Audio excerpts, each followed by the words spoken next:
Sir, Pakistan को लेकर भी मैं बहुत सारी बातें आपसे करूंगी और उड़ती उड़ती खबरें भी कहीं ना कहीं सामने आई हैं, लेकिन भारत के लिहाज से एक बात मैं आपसे पूछना चाहती हूँ कि भारत की साइप्रस को मिसाइल और डिफेंस सिस्टम देने की खबर से तुर्की नाराज है और चिंतित कहीं ना कहीं वो दिखाई दे रहे हैं। तो क्या इससे इलाके में तनाव और ज्यादा बढ़ सकता है, सिचुएशन आगे जाके और ज्यादा आउट ऑफ कंट्रोल हो सकती है? देखिए दीपाली बहन, बात सीधी सी है। अगर तैयब अर्दोगन को यानी कि कंगले खलीफा को ये लगता है हम्म। कि वो पाकिस्तान की गोद में बैठ जाएगा, वो पाकिस्तान को हथियार देगा, उसका शिप कराची के पोर्ट पे डॉक होगा, जो ऑपरेशन सिंदूर चल रहा, वो पाकिस्तान की हर मदद करा, क्योंकि भाई हम मुसलमान हैं, हम तुम्हारी मदद करेंगे, हम्म। काफिरों को मारना है। भाई मतलब तो यही है ना। अगर आपको लगता है आप खुल के पाकिस्तान की मदद करें और हमने चूड़ियां पहनी, नहीं नहीं खलीफा साहब, ऐसा तो है नहीं। किसी ने चूड़ियां नहीं पहनी। आपका दुश्मन है ग्रीस, आपका दुश्मन है साइप्रस। हम्म। देखिए साइप्रस में मैं रहा हूं। साइप्रस के दो पार्ट है, एक है नॉर्दर्न साइप्रस, एक है साउदर्न साइप्रस। आधा साइप्रस ग्रीक, जहां ग्रीक रहते हैं, हम रहते तो वही है। साउदर्न में कोई नहीं जाता रहने, क्योंकि वहां वो आप जब आप वहां जाओगे, एक जी। यूएन का बफर ना, आपको लगेगा 50 साल पीछे समय में आगे, कोई डेवलपमेंट नहीं वहां। तो अब जो ये साइप्रस है, इस पे आपने जबरदस्ती कब्जा कर रखा है, आपने जबरदस्ती का कब्जा कर रखा है। साइप्रस को तुर्किया तंग करता है, क्योंकि साइप्रस छोटा मुल्क है। ग्रीस में भी उतनी ना सैनिक शक्ति है, ना उतनी आर्थिक शक्ति है। बट आज हम, और ये क्या कर रहा था, ये लीबिया से मिलके ये ग्रीस को और साइप्रस को तंग करते थे। अब हम क्या कर रहे हैं, और कहीं ना कहीं आप देखिए लेबनान में हिजबुल्ला बैठा, वो भी, उनसे भी इनकी अच्छी यारी दोस्ती है। एक ही थाली के चट्टे बट्टे हैं। अब हमने साइप्रस के जब ये आए थे, प्रेसिडेंट साहब आए थे, मोदी जी से मिल रहे थे, जब मार्को रूबियो भी यही थे उसी दौरान थे, तो हमने ये डिसाइड किया है कि ब्रह्मोस और अत्य आधुनिक मिसाइल शील्ड हम साइप्रस को देंगे, और यही आने वाले समय में हम ग्रीस को भी देंगे। तो जब ये ग्रीस और साइप्रस के पास ये टेक्नोलॉजी आती है, तो तुर्किया को उसके बैकयार्ड में जाके, यानी कि उसके घर में जाके उसको मात करनी है। क्योंकि अगर तुर्किया की इतनी औकात है कि वो यहां पाकिस्तान तक आएगा और सोचेगा भारत का पेच कसेगा, तो हम में इतनी औकात है कि हम तेरे घर में घुस के, तेरे बैकयार्ड में आके, तुझे तेरी भाषा में समझाने का प्रयास करेंगे, और बिल्कुल करेंगे। और जब ये मिसाइलें ग्रीस और साइप्रस के पास आएंगी, खासकर साइप्रस के पास, जो सबसे बड़ी दिक्कत आएगी तुर्किया की, वो जो क्षेत्र पे उसने कब्जा कर रखा है, फर्जी क्षेत्र जो आधा साइप्रस है, जो इलीगल ऑक्यूपेशन है, सबसे पहले वो खतरे में आएगा। और जो खलीफा के विस्तारवादी इरादे हैं, जो मुस्लिम नेटो इत्यादि की बातें करा, वो कहीं ना कहीं ध्वस्त हो जाएगी। और ये हमें बिल्कुल मैसेज देना है, भारत की शक्ति पूरी दुनिया में। दीपाली बहन, अब हम यूरोप में भी अपने दुश्मनों को संभाल सकते हैं। दुनिया के किसी कोने में भी भारत का दुश्मन हो, हम उसको, उसकी औकात गिना सकते हैं। हम कोई रीजनल पावर नहीं है, मैं विश्व लेवल का पावर है। और ये जो भारत की नीति है, मैं तो सलाम करता हूं प्राइम मिनिस्टर मोदी को। I am really appreciated. Prime minister Modi की जो हिम्मत है, जो बात है, वो किसी प्रधानमंत्री में नहीं थी आज तक। ये चीजें लेना, मतलब आप तुर्किया को उसके घर में घुस के उसकी औकात गिना रहे हो। क्योंकि अब आप यूरोप में एक, मान लीजिए, एक इनफॉर्मल बैटल युद्ध क्षेत्र खोल रहे हो, पर भारत के इंटरेस्ट के लिए एक मैसेज क्लियर है। अगर भारत तक आओगे, तुम यूरोप में हो, तुम यूरेशिया में हो, तुम अफ्रीका में हो, या तुम साउथ अमेरिका में हो, भारत वहां तक आएगा और तुम्हें तुम्हारी ही भाषा में समझाएगा और अच्छा सबक देगा, ताकि जिंदगी भर बेटा याद रखो और आगे हिम्मत ना करो। बाय द वे, तुर्किया की इकोनॉमी बर्बाद है। तुर्किया की इकोनॉमी में कुछ नहीं बचा, खराब बर्बाद कंट्री है। फूड इन्फ्लेशन, और ये देखिए 40-40, 42-42% तक इन्फ्लेशन गया। पर वही बात है कि खलीफा बनना है, इस्लामिक जनून है, और उसी लफड़ों में ये सब काम होते। पाकिस्तान के साथ यारियां दोस्तियां, मुस्लिम नेटो बनाना, मुस्लिम कॉड बनाना है। पर मैं तो एक बात बोलूंगा, घर में नहीं दाने अम्मा चली बुलाने। यार इन सब के लिए ना एक चीज तो चाहिए, एक चाहिए टेक्नोलॉजी, एक चाहिए ह्यूमन कैपिटल, उसके चाहिए पैसे। तो ये तीनों चीजें कहां से आएगी? बाकी मुंगेरी लाल के हसीन सपने देखने में कोई टैक्स नहीं लगता। दुनिया के किसी भी देश में आप जरूर सपने देखें और बस खुश होते रहें।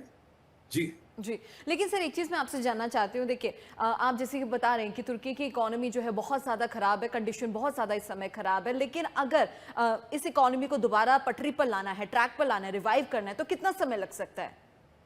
इसमें कम से कम 2 दशक लग जाएंगे, क्योंकि जब तक तैयब अर्दोगन बैठा है, देखिए हुँ। तुर्की, मुस्तफा कमाल अतातुर्क की तुर्की और तैयब अर्दोगन की तुर्की में जी। आसमान और जमीन का फर्क है। हुँ। एक तुर्की हम जानते थे, जो मुस्तफा कमाल अतातुर्क की तुर्की थी, वो मॉडर्न थी, वो फॉरवर्ड लुकिंग थी, यूरोप, पूरा यूरोप का देश लगता था।